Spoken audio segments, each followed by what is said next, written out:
Pero may nakita kaming isa na wala naman doon sa warrant. Ano? Yung dalawa, isang Maserati, isang Land Cruiser, at yung hindi kasali sa warrant na kailangan din namin ngayong imbestigahan, yung ano yun? Escalade. No? So, puro imported yan. Ngayon, huwag tayong mangamba dahil mahuhuli naman po natin saan man po yan itinatago o itinatago man. Kaya lang naniniwala naman ako na yan ay makikita at makikita natin. No? Kaya muli, ine-encourage ko ang pamilya ng Diskaya na voluntarily i-surrender na nila yan sa Bureau of Customs. Ano? Upang makita po natin. Kung wala naman silang tinatago, sang-ayon sa kanila, binili naman nila ito ng tama, huwag sila mangamba. Very professional ngayon ang Bureau of Customs. Pag nakita naman natin tama yan, ire-report din natin na tamang pinagbayaran. Subalit pag may diferensya, kulang o mali ang kanilang pagbabayad, gagawin naman namin ang aming tungkulin na may mananagot siyempre. No? Magkaroon tayo ng pagkakataon na isilbi yung search warrant na itinulong sa atin ng Judge ng Maynila, si Judge Carolina Icasiano Sison ng Manila. So sa pamamagitan ng kapangyarihan ng isang valid o isang tamang search warrant, nagawa natin yung ating tungkulin upang tingnan kung talagang nandirito yung mga sasakyan na luxury vehicles na inamin naman po ng mga may-ari na may mga luxury vehicles sila. Ngayon, doon sa pag-amin nila sa Blue Ribbon Committee, 28 yon. Ang subject ng search warrant, dahil kailangan niya ng eksaktong impormasyon, 12 yung subject ng search warrant, subalit ang hinahanap natin ay 28. At doon sa social media post, doon sa kanila mismong ibinigay dating istorya, 4 na po yun. Ano? So hahanapin natin kung ilan talaga yan. At minimum, 28 yung sinabi sa Blue Ribbon Committee doon sa hearing na ginagawa ni Senador Marcoleta. Sumusuporta tayo dyan at utos din ang ating Pangulong Bongbong Marcos na pag-igihin namin na tingnan lahat ng mga na-involved dun sa nangyayaring alleged flood control scandal, ano? Flood control mess. So titingnan natin lahat ng personalities doon. Nagkataon, dito tayo una nakakuha ng search warrant. Ngayon, binibigyan naman natin ng tamang pagkakataon ang mga may-ari, ang Diskaya family, na ipakita sa Bureau of Customs yung kanilang mga pinagbayaran.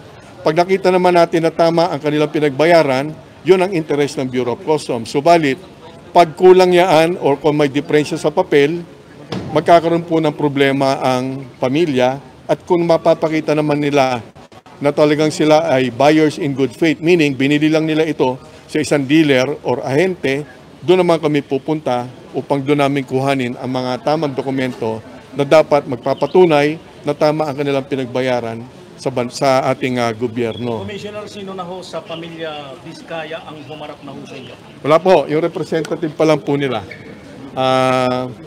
Commissioner, sa 12 ilan na ho ang sasakyan, nakita? sa 12 sasakyan, ilan po ang nandito naiwan? Ang nandito sa loob ngayon, doon sa nasa warrant natin, 2 out of 12. So, pero may nakita kaming isa na wala naman doon sa warrant. Ano? Yung dalawa, isang Maserati, isang Land Cruiser, at yung hindi kasali sa warrant na kailangan din namin ngayong imbestigahan, yung ano yun? Escalade. No? So, puro imported yan. Ngayon, huwag tayong mangamba dahil mahuhuli naman po natin saan man po yan itinatago o itinatago man. Kaya lang naniniwala naman ako na yan ay makikita at makikita natin. No? Kaya muli, ine-encourage ko ang pamilya ng Diskaya na voluntarily i-surrender na nila yan sa Bureau of Customs. Ano?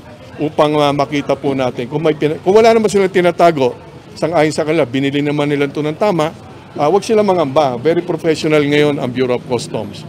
Pag nakita naman natin tama yan, ire-report din natin na tamang pinagbayaran.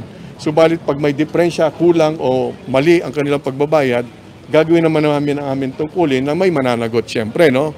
Pero minimum naman dyan, dapat itama yung bayad. Depende po yan sa technical side. Ano?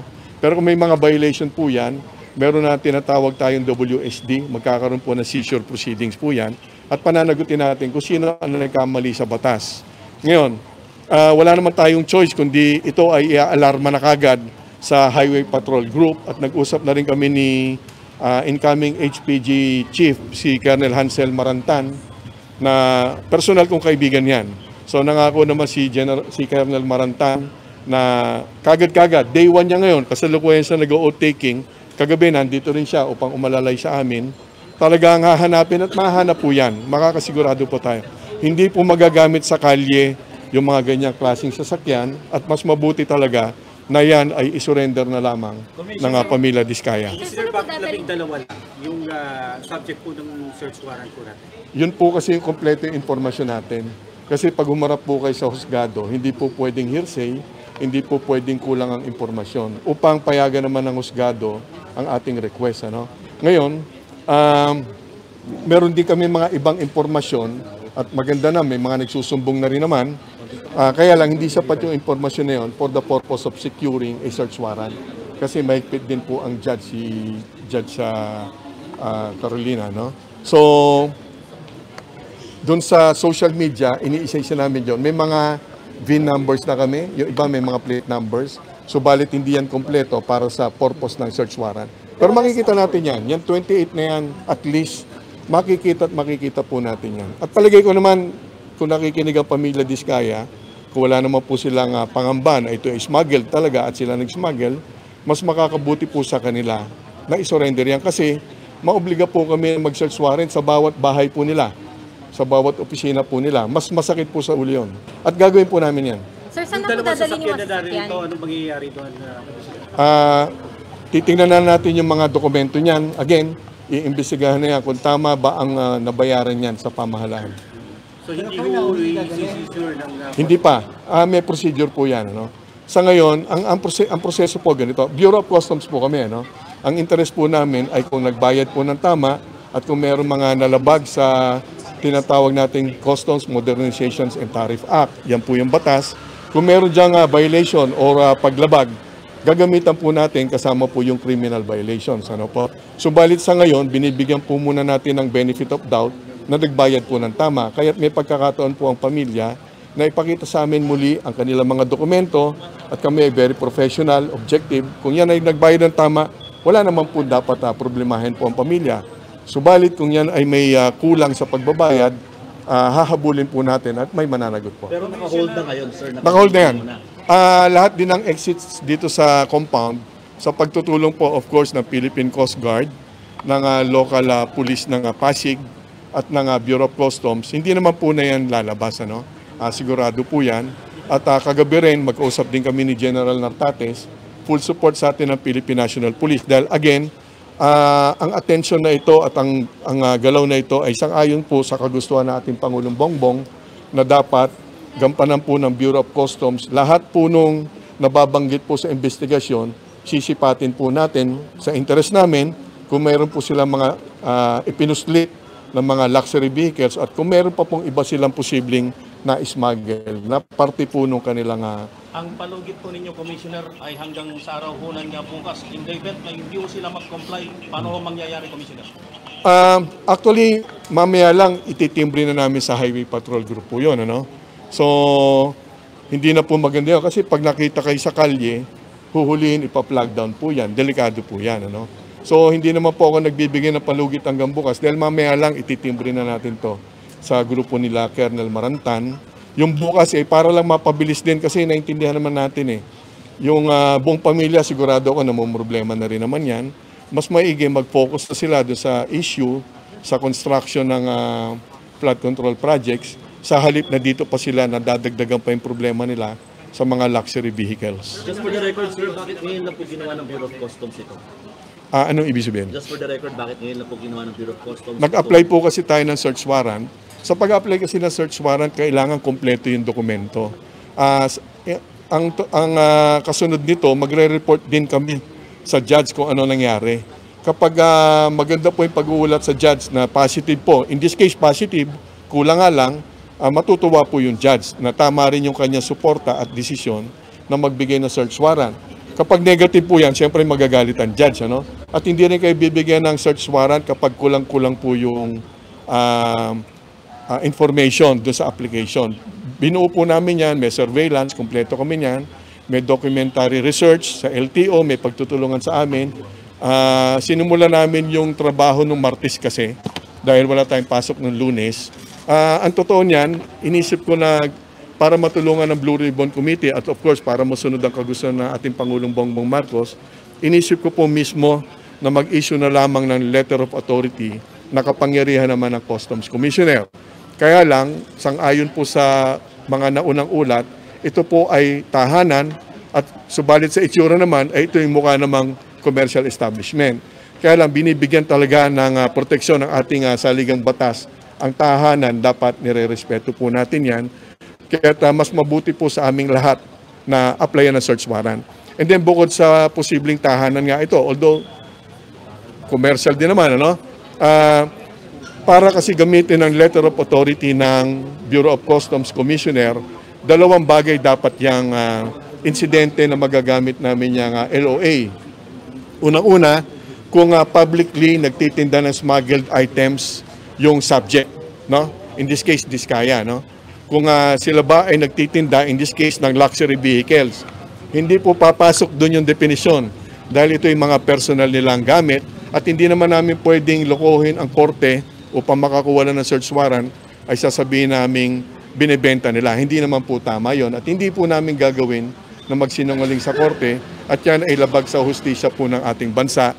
Hindi rin po yan maganda sa mismong Diskaya family at sa institution po. Pangalawa, para magamit po yung LOA, kinakailangan yung mga luxury vehicles ba na paninda ay nakatago sa isang warehouse. Ito po ay garahe ng pamilya at hindi naman po ito warehouse na ang purpose ay magtinda ng mga luxury vehicles. Kaya hindi po uubra yung letter of authority. Yun sana ang una namin gagawin noong Lunes pa lang. Subalit hindi po tamang gamitin po ang LOA. Sir, sakaling may paglabag, sir, may makukulong po ba? At sino? Kung sino po ang mismong, kung ito po ay talaga mapatunayang smuggled vehicles, pananagutin po natin yung mismong nag-import. At makakasama po dyan, siyempre, sino po yung brokers na nag-import. Yung nakapili sila. Ganito po yan. No? Hindi lang naman po sa Diskaya. No? Lahat po tayo, kapag bumili naman po kayo ng any imported items, kapag naman po may pinagbayaran kayo bilang mamimili, ang iniisip nyo kasi normal yun. Ano? So may protection naman kayo kahit papano na buyer in good faith kayo. No? Kaya lang, kapag ang nabili nyo is smuggled, hindi rin po yung garantya na hindi po kukunin ng pamahalaan sa inyo yung, in this case, mga sasakyan. Kapag yan ay napatunayang kulang sa pagbabayad o may mga paglabag sa batas, yan po ay mapupunta doon sa sinasabi ko kaninang seizure proceedings. Yan ay kukumpiskahin ng gobyerno. Ngayon, paano naman yung ipinambili ng Diskaya family? Ang hahabulin niya kung saan siya bumili niyan. Maghahabulan po sila ng kanyang pinambayad doon. Ano? Ultimately, yung importer at brokers ang hinahanap po natin. Commissioner, the mere fact na pagdating niyo dito, tatlo lang yung mga luxury vehicles. Dalawa nga yung covered subject ng warrant. Ano, tingin niyo may intention nito? Ang dami ayaw po natin pagbintangan. Ano? Again, iniisip lang natin, maaring na pressure sila. No? Meron pang welga dito nung isang araw. Ayaw ko pong hulaan kung bakit po nila tinanggal dito. No? Pero naniniwala ako talaga, pag naunawaan po nila ang kanilang sitwasyon, na makikita at makikita namin yan, or magkakaroon po talaga kami ng search warrant sa bawat official address nila, at sila rin po mahihirapan talaga dyan. At hindi naman po nila magagamit sa kalye yung mga sasakyan dahil ititimbre na namin kagad sa Highway Patrol Group yung lahat ng detalye, mga plate numbers na alam namin sa HPG at yan ay hindi magagamit sa kalye. Sir, will you also look into other Diskaya relatives like Ms. Remando, dating HR manager, current owners of one of their corporations? Depende lang. Basta kung nasan yung mga sasakyan na na-identify natin, regardless sinong may-ari niyan. At again, ang dulo na tinitingnan namin ay kung sino ba ang importer talaga. Wala bang commitment na ibalik? Parang I-surrender lahat. may commitment from the family. Hindi pa kasi namin kausap ang mismong Diskaya family. No? Mahirap hulaan. Ano?